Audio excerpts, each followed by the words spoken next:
Hi again, everyone, and thank you very much for that very insightful presentation. I am absolutely thrilled to be sharing the stage with Mr. Gary Cohen. So welcome to the region, and thanks for being here today. Thank you so much for having me. So first of all, Gary needs absolutely no introduction, but important to point out that you are, of course, a businessman and philanthropist. You served as the 11th director of the National Economic Council and the chief economic advisor to US President Donald Trump between 2017 and 2018. So over the next few minutes, we're going to talk about Gary's experience and also maybe just get his views on what's happening in the world of finance, tech, and of course, implications for the public sector as well. So Gary, to begin our conversation, why was it important for you to be here in Abu Dhabi today and attend this event? Well, it's important to be here because you can see how vibrant the economy is. You know, Abu Dhabi, Dubai, the UAE, it really is sitting in the middle of the global economy. So you've got Asia out to the east, and we see how important Asia has become with China. We've got Europe and the United States sitting to the west, and the Middle East really is the bridge to these big dominant economies. And when you look at what runs through this part of the world, from global trade to global tourism to technology to what's being evolved, this has become a much more essential part of the global finance, global trade, global technology world. So being here and being involved and seeing what's going on, it's not only in the finance world, we've got COP28 coming the balance of the week. So the UAE has really put itself in a dominant position to drive mindset, drive opportunity set, and really drive thoughts in sort of the evolution of the world's markets and the world's thoughts. And there's deep pools of public and private capital in our part of the world. Are you surprised to see Wall Street's renewed interest in the region? I'm not. I don't know if it's renewed interest. In my prior life, I ran a bank for a long time. We always had massive interest in the region. I don't think anyone ever lost interest in the region. Yes, we went on a 2+ year hiatus from traveling because of the inability to travel to the region, but there was still enormous amount of connectivity and communication with the region. Now that travel has normalized and conferences are back and gatherings are back in the region, Wall Street and the global banking community is back fully embracing the region for the points that you raise. This is a natural meeting ground for sovereign capital, for private capital, for venture capital, for seed capital, for private equity, even publicly traded capital. There's companies that are involved in all sectors of capital formation coming together in the region. We're going to talk about AI, we'll talk about tech as well. We'll get you to put your IBM hat on. But first, I wanted to focus in on what we've seen in markets through the course of this year and how we're setting up for 2024. I was speaking with Ray Dalio on stage yesterday, and one of the observations that he made was the fact that we really have seen markets rally through higher interest rates and renewed geopolitical risk as well, whether it's US, China, Taiwan, whether it's Russia, Ukraine, or of course the situation in Israel right now as well. Do you think this market momentum has staying power? Yeah, look, this year is been quite an interesting year. I always say to people, if I would have told you, at the beginning of the year that the Fed would raise rates, that Ukraine and Russia would be at war, that there would be a Israel, Gaza, Palestine war, and that corporate earnings around the world would slow down in growth and ask you to predict where certain indice values would be, you would all be lower than they are today. There was no one that would pick where markets are today. The big miss in that sort of equation is we went through something that was so unprecedented that none of us understood totally how to factor it into the equation. And what we went through is we went through this global pandemic. And in the global pandemic, most, if not all, governments and central banks went out of their way to put money into consumers' hands to make sure the consumers could maintain their quality of life make sure they could feed themselves, make sure they could heat their homes, make sure they could buy their quote unquote essentials. But in doing that, they were giving them an amount of money that they thought was essential to live your basic life. That amount of money was substantially higher than the cost of basic life once you took away most of your normal expenses. No one was going out to eat. No one was traveling. No one was taking clothes to the dry cleaners. No one was paying babysitting services. No one was paying dog watchers. No one was doing any of those other natural expenses. So the amount of money that was being put in the system was extraordinarily more than the average consumer would have needed to basically live their life.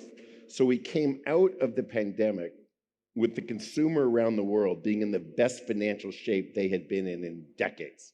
So they had paid down their credit cards, they had increased their savings rates, and they had pent up demand. And so we continue to see this enormous re-energizing of spending across the world from the consumer that was unable to spend money for 2+ years, who wanted to, needed to, had to go out and visit their kids, go out and visit their grandparents, go take a vacation, spend somewhere with the family. They're now re-normalized to the other end of the extreme of spending that money. And that has really driven the economic growth that I think everyone would have missed had I given you the first set of scenarios at the beginning of this conversation. And we're in that scenario today. We're in this scenario where the consumer continues to drive economic growth. I think the consumer continues to surprise people. The raise in interest rates around the world has had some effect, but not as much effect as one might think. There's a lot more fixed rate mortgages below market values today. So as rates go up, the number one thing it would stop is it would curtail purchasing power if you had to pay more for housing costs, but it hasn't really affected housing costs. So we're still seeing the consumer in relatively good shape, and we still see consumer spending.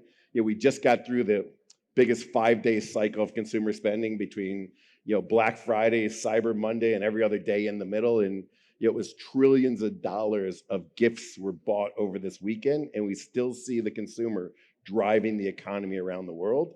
And we see that with rates in what I believe have, in an environment where rates, I think, have peaked for this cycle. Okay, so if rates are at or near peak, then how soon before we start seeing cuts in the United States?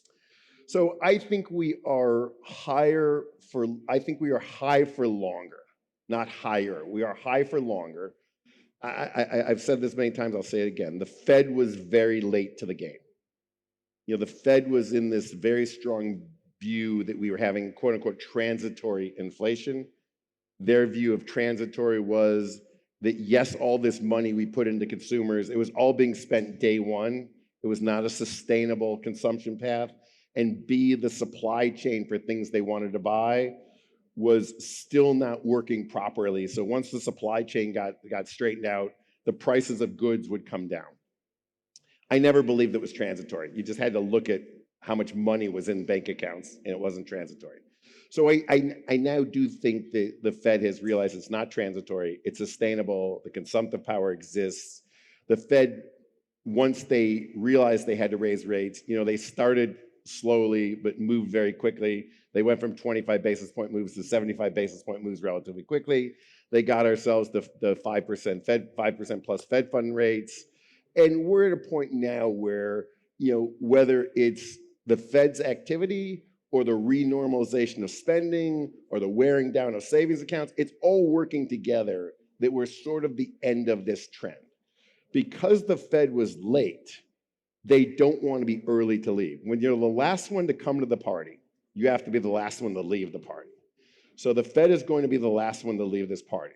The economy will clearly turn down before the Fed starts to cut interest rates. So I strongly believe that for the first half of 24, we will see no rate activity in the Fed. Maybe Q3 we'll start hearing rumblings of some forward guidance of lower rates. So I think for the next basic 6 months, we're going to be at these rate levels, even though the market has already started to price in softer rates. We've seen U.S. 10-year treasuries go from over 5% back to below 4.5%. Absolutely fascinating. And Fed funds futures, to your point, are pricing in about 100 basis points of cuts through Yeah, 24 already. exactly. Are markets getting it right?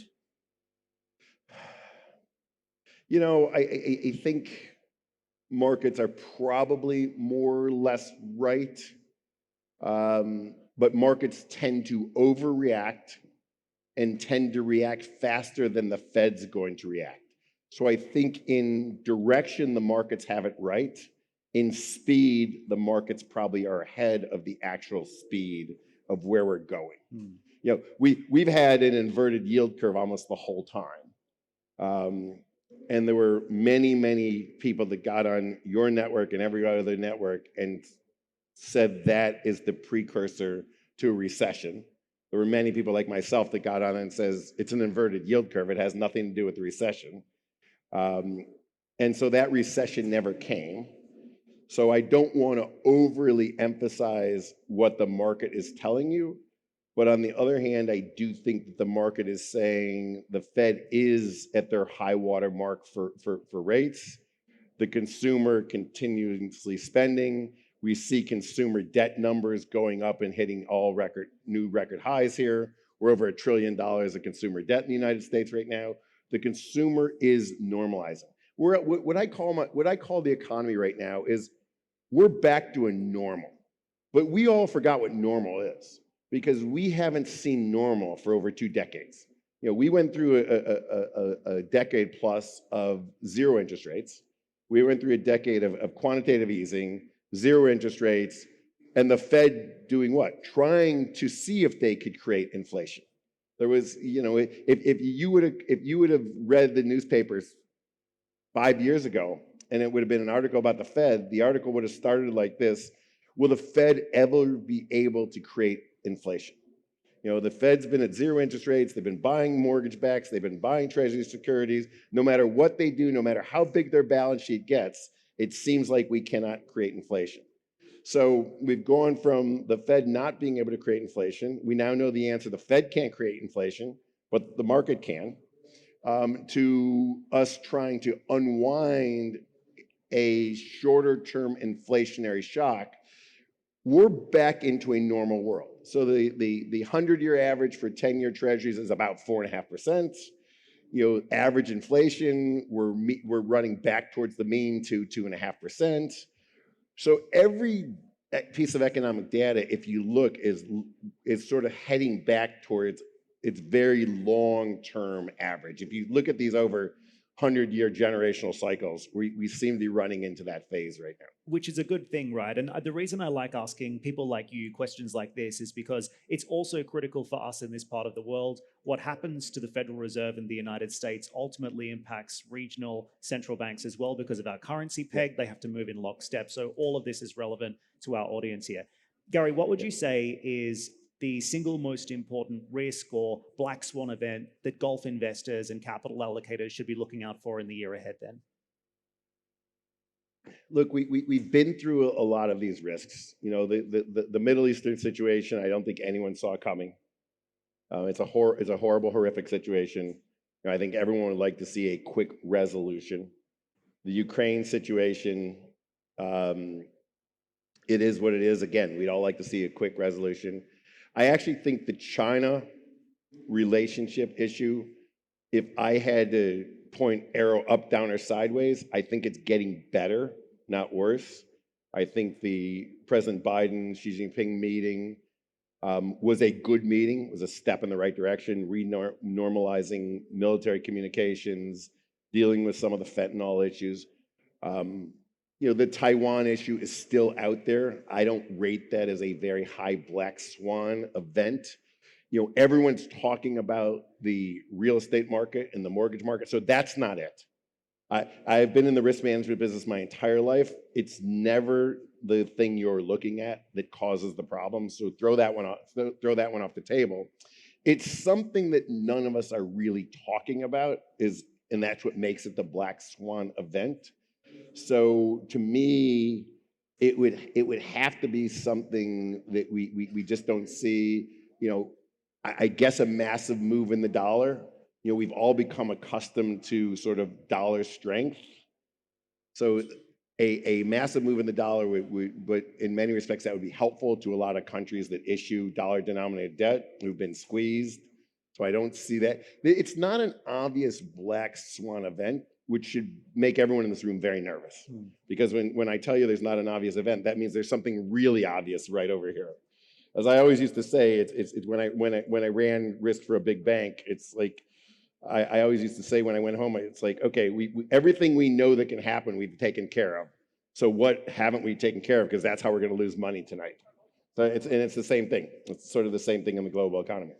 I'll get you to put your IBM hat on now and maybe just walk us through some of the, I guess, other developments that we're seeing in the technology space. And among them, I guess most fascinating for us in the room right now is what's happening with artificial intelligence. Just listened into this presentation on stage here. What do you see as the biggest opportunity, the biggest risk when it comes to AI, and how is IBM thinking about some of these challenges? So I would take artificial intelligence and unwrap it deeper than the last presentation. That was a ChatGPT look at artificial intelligence, which is the retail product. So I understand why we look at it as a retail product. We at IBM, we're an enterprise business. So the question is, what are companies doing when you see that chart where 80, 90% of companies say they need to use AI? What are they using it for? What are the enterprise functions for AI?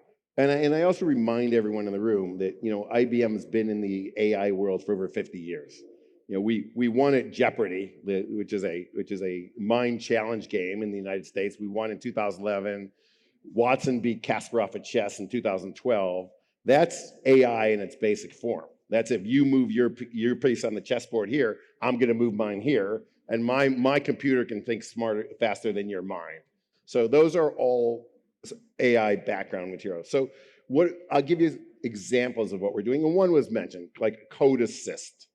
We've got a lot of companies, big banks, who over time have accumulated 30 or 50 different software programs that may run on multiple different languages that they're trying to consolidate into one operating system. Instead of hiring literally thousands or millions of people hours to reprogram, you can decide what your language of your bank is going to be, and you can take an AI code assist machine and it can rewrite all of the languages you don't want into the language you want. And it works 24 hours a day, it works 7 days a week, and it has a 0 error rate. So it's very powerful. Another one where we did at IBM, and we were client zero, so we know it works. We repositioned 700 people out of our human resources office. How do you take 700 people out of your human resources office? Well, a lot of what human resources offices do is they act as facilitators for employees of a company. You go out and rent an apartment or buy a house today.